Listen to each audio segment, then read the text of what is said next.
Hello, everyone. My name is Daniel Walshaw. I'm the Director of Artistic Planning for the Columbus Symphony, and we have a very special guest today on our podcast, the most special, our star of Columbus, our star of the Columbus Symphony, our music director, Rossen Milanov. Good morning, Daniel. How are you? Very good. Today we are previewing our Russian winter festivals, which come up right in the new year after the holidays, and we're going to talk. It's two concerts. One are going to be January 4th and 5th. That's Russian Winter Festival 1. And the following weekend, January 11, 12, is Russian Winter Festival 2. They're both very different programs with very exciting music. And let's dive right in. What's happening on Russian Winter Festival 1? Russian Winter Festival is something that for the last 4 years has been, I would say, the most popular type of concerts that we present here in Columbus. We have been so fortunate to enjoy an enormous, enthusiastic response from all our audiences. And as the title of the festival indicates, it features nothing but Russian music. And this year I have chosen some of my favorite composers and their works, and we're going to start with perhaps one of the most well-known and important symphonic works of the 20th century, whether Russian or coming from any other country. That's Dmitri Shostakovich's Symphony No. 7, also known as the Leningrad Symphony. And just to dive right into that piece, which is important, it lasts more than an hour, and in the format that we have chosen to present it in our concert, it will be preceded by a documentary movie featuring some footage from the time when it was written. And one thing to know about that piece is that it was born out of very interesting historical and political circumstances. Shostakovich, one of the most renowned citizens of St. Petersburg, or Leningrad as it was known at the time, was by that time certainly considered one of the cultural treasures, not only of the city, but also of the entire country. And composers, poets, artists, dancers, other members of the intelligentsia were regarded very, very highly during the socialist regime of the Soviet Union at the time. They were expected to write music which would affirm more or less the optimistic nature of reaching this ideal of achieving this harmonious communist society when everybody would be happy, and they were entrusted in creating works of art that would promote very much this idea, sort of to look into the future. The difference with this piece is that it was actually not about looking into the future, it's about finding strength through music and instilling in it the people of Leningrad that at that time ended up being encircled in a siege by the Hitler army for 900 days. And this is almost 3 years, which meant that the entire city was completely isolated from the rest of the country. There were bombs on the seaside, so no ships could deliver any aid. The only very risky way for them to reach the rest of Soviet Union at the time was during the winter to use the lake, which was east of Leningrad, and cross it with trucks using the ice on the top of the lake. So you could imagine what an adventure that would have been. Leningrad at the time, during the siege, lost more than 1 million people of its population. Most of the people were dying of hunger. Obviously, there were no provisions. There are horrific stories being told of people even resorting to cannibalism because there was nothing else. Obviously, all the domestic animals were sacrificed for that cause, but literally there was no family in the city that was not affected in a very deep and tragic way by that. So that piece represents exactly that. It's a primary source of what happened during this stretch of time.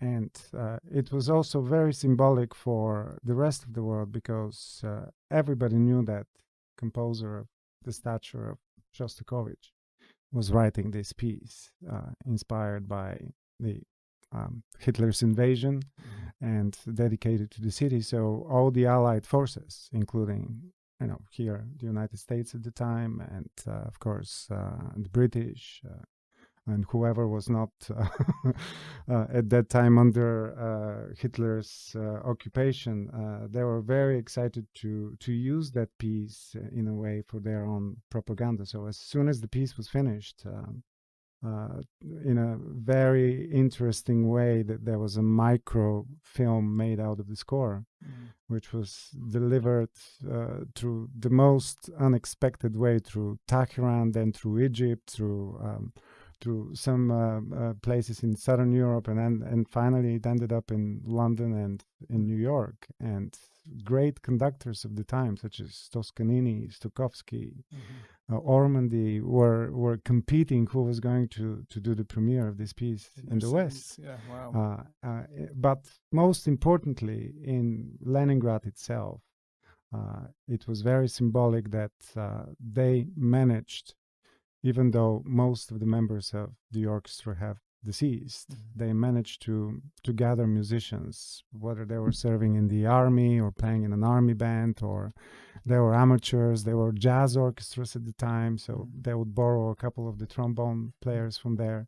And they managed to present that first performance of the piece, which really, in the eyes of people that witnessed it, it became this symbol of the reversal of the war, at least in the minds of the people that witnessed it.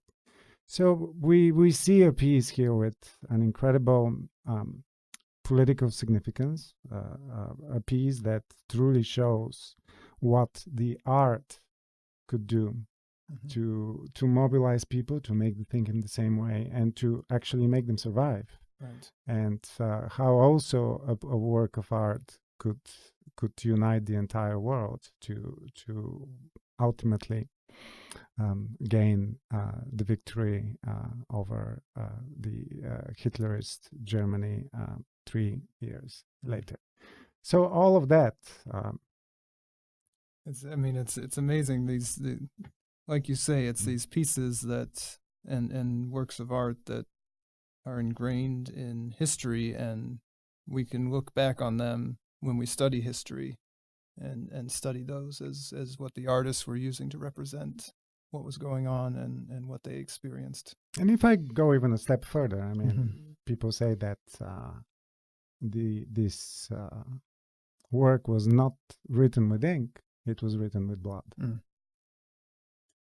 What are some of the musical features that are used in this work? Well, of course, the work is enormous. Yeah. It starts with an expansive first movement, and right there at the very beginning, you encounter probably the most famous musical episode from the whole piece, which is the depiction of the invasion by the Germans. This is a set of variations on a very, very simple theme, accompanied throughout with this snare drum motif that starts very, very softly, and in about the time frame of 15 minutes grows into a tidal tsunami-like force that really takes the whole musical score at the moment. And it's one of the first absolutely clashing climaxes of the piece that it make you physically feel what it is to be invaded. Right. And from there on, he starts building little by little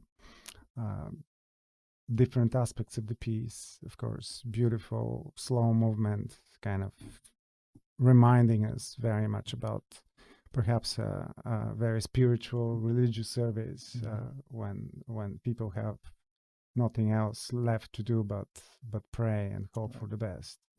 Or this very uneasy scherzo, as if you have a chance to walk for 5 minutes on the banks of the Neva River in a beautiful fall evening, and then you allow yourself to forget that you live in a time like that. So that kind of a departure from reality and immersing yourself in something of a dream dimension. And then finally, of course, the last movement is the one that everybody would expect from a symphony like that, to have a big apotheosis, and that's where the music grows into an enormous climax, this time very, very positive and optimistic. So you have these two important pillars, sort of the diabolic negative one at the beginning and the positive one that counterbalances it at the end, and lots of interesting human experiences inside. And the piece, even though it's scored for a large orchestra, it has these important monologues of solo instruments, as if in a movie you have a very close-up plan of someone that is telling you their personal story. And this is you something feel Shostakovich did very well, right? And you feel it because he does not rush the music. He gives people the chance to speak at their own rhythm and tell their own story, and sort of weaves it into that tapestry of history expressed with music. Amazing. Well, this is Russian Winter Festival 1, which is it's going to be quite an experience for all of you who come, and it's, like he said, it's going to be a big orchestra on stage with lots of members of the Columbus Symphony, conducted by Rossen, and it's going to be a transformative concert. Then we go to also Russian music, but something very, very different for our Russian Winter Festival 2. What's on the program for that one? Well, it's Tchaikovsky, more Tchaikovsky, and some Prokofiev, of course. Two of the most important composers that come from the Russian school. Certainly Tchaikovsky, the most prominent figure of the 19th century, known not only as a symphonic composer, but probably one of the most prolific and amazing opera composers, and most importantly, the creator of the modern classical ballet, the way we know it nowadays. It started all with him. And to start off the program, we will have excerpts from probably his most opulent balletic score, which is his version of Sleeping Beauty. And in addition to that, we have guests from Ballet Met, a couple of dancers that will treat us to one of the famous pas de deux, or a dance for two, that appears at the very end of the ballet. I had the privilege of actually conducting a production of The Sleeping Beauty, which happened to be very, very different from the fairy tale world of what Tchaikovsky envisioned at first. I did it for first time in Zurich, Switzerland, with one of the most influential choreographers of our time, the Swedish choreographer Matsek. And his take on the story was that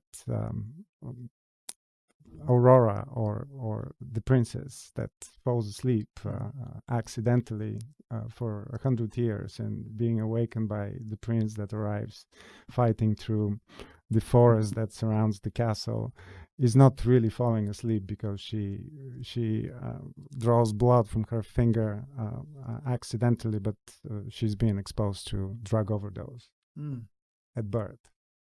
And the actual negative force in the ballet is drug addiction. Wow. So it was very, very interesting. But these great works of art could be interpreted in so many different ways. And this is one thing about music and about all these eternal stories that we know since we were children, that they could be read on different levels, and they could be made very contemporary. Of course, that's what we do with Shakespeare all the time. Exactly. So obviously, with the music of Tchaikovsky being absolutely intact, when you give a slightly different twist of the story, you see that a lot of this music was quite modern for its time and very colorful and very interestingly orchestrated for the different instruments of the orchestra. And the selection that I have chosen from this particular ballet is going to showcase exactly what are these things that in Tchaikovsky's music make the existence of Prokofiev possible. Oh, wonderful. Who obviously lives about 30 years after Tchaikovsky. And what are these things that in his mind could have been viewed as avant-garde for its time? So that's how we move to Prokofiev, and that's going to be the other bookend of the program. His Symphony Number 5, which sort of has a similar history like Shostakovich 7, which we discussed, because it was one of the symphonies commissioned by Stalin to commemorate the obviously evident victory of the Soviet Union in the World War II. And an interesting story about it is that the premiere of the Fifth Symphony happened on exactly the same day when the Russians conquered Berlin. Oh, wow. The capital of, and as the piece was starting, they would hear all these salutes from outside of celebration. I don't know whether there were fireworks or just simply cannon blasts, but before the piece started, the celebration was already going. So a very, very interesting coincidence. And the work itself is suitable for their occasion. Prokofiev at the time was, together with Shostakovich, one of the most important, actually the two most important composers. The only difference is that his glory or his recognition of being a top composer did not really last too long, because literally a year later, after the premiere of it, he ended up on Do Not Perform Anymore list. They both had very different relationships with the government. And this was in fact the last time when he conducted his own piece. And most of his later symphonies he never really had a chance to hear. Wow. And even the final ironic fact of his life was that him and Stalin died on exactly the same day. And in 1953, they had funerals on the same day, and everybody went to the Stalin's funeral, of course. And and Prokofiev was kind of like ended his life in a very spectacular fashion. But certainly the music that is there, and particularly in the Fifth Symphony, even though some people view it as a representation of the Soviet realism, meaning most of the themes would be very tuneful. You would be able to sing them at the end of the performance. And certainly was a master of tunes. Yes. Very tuneful composer. And certainly his sarcasm of his earlier works was toned down quite a bit. But, listening to the second movement of the symphony, which is the Scherzo, one also makes allusion to the war and to that mechanical killing machine that completely is unjustifiable and without any purpose. So you get that motoric tragedy in that movement, ironically called Scherzo. And there's Scherzo in Italian, of course, being funny, a joke. Well, it's not a joke, really, but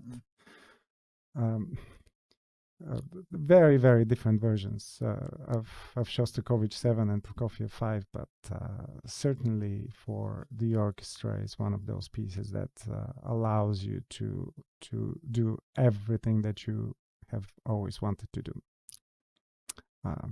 Employ your full virtuosity, sing beautifully, and most importantly, really work as one big theme that in the course of 43 minutes of the duration of the piece, you just explore just about everything that there is in life. Mhm. You know, from the victories to the defeats, from the terror to the comedy, and most importantly to that moment of enormous joy and celebration that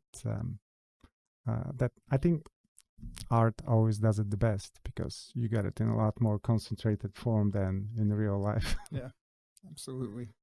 And then, of course, the big solo piece on the program, we have Sergei Babayan performing Tchaikovsky's first piano concerto, which it's a staple in the repertoire. Yeah, and that's the one that it's- starts with the French horns, and then the piano starts playing right away with these big chords. a theme that is gorgeous and beautiful Yeah. and never comes back.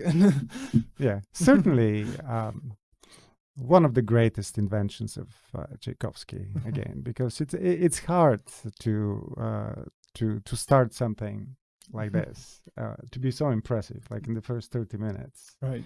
You know, people that write music, they know how difficult it is. Mhm. People that write books also know how difficult it is Mhm. to get through the first 3 pages and keep the interest of your reader or your listener in this case. And this is certainly one of those idiomatic pieces that portrays the pianist as a superhuman.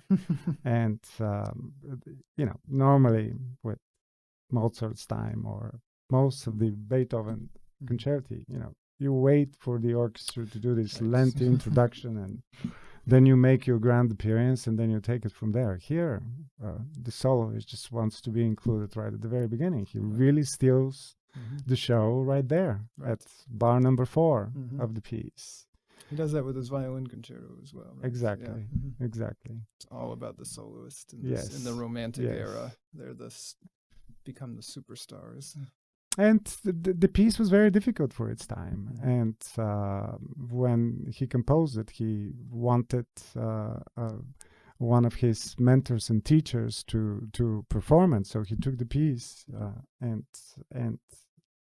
show it to Rubinstein, I think. And he looked at it and said, "This is way too difficult. I could not really do this, and you have to change it." Mhm. And Tchaikovsky just said, "I'm not changing even a single note." Yeah. And just took it to another pianist There you go. until he found Shop a it around. soloist that wanted to really do the piece. Wonderful. And interestingly enough, Mhm. the premiere was not there in Russia. The premiere ended up being in Boston Of this piece. of Tchaikovsky had no number 1. idea. Most of the people don't know that's one of the pieces that Yeah. got to be premiered in the United States. Wow. There's a wonderful history. We'll get into that on another podcast, maybe, of great composers having their works done in their lifetime in America, like Brahms and Tchaikovsky. And you touched on it at the beginning, but I'd like to just mention it now. Why do you think the Russian Winter Festivals have become such a community assembling moment for Columbus? I think, first of all, because of the nature of music that the Russians write. Mm-hmm. I think it's music which is always extremely emotional. Mm-hmm.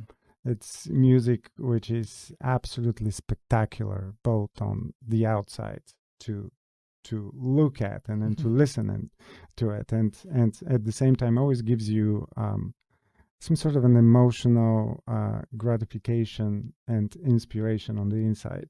Right. So it has this exotic attraction on one hand, but at the same time it manages to translate that exoticism into something very private for each one of us. Mm. And at the same time making us feel as one big, powerful, inspired community. I think that, to me, there is no other explanation. Of course, each piece is slightly different, and you might say the winter is a good time to present concerts, because after the holidays you want to do something just for yourself. Yes. And but certainly I think the quality of the message and the quality of the works that is there, and just the sheer variety and the amount of pieces that have been created by this absolutely great culture it's almost always guaranteed that those concerts are going to be very successful. Well, it's become a Columbus staple, and especially one of the Columbus Symphony brands that matches even the Picnic with the Pops in Columbus. It's such an important thing, our Russian Winter Festivals. Last year we sold one out, so you've got to get your tickets ASAP.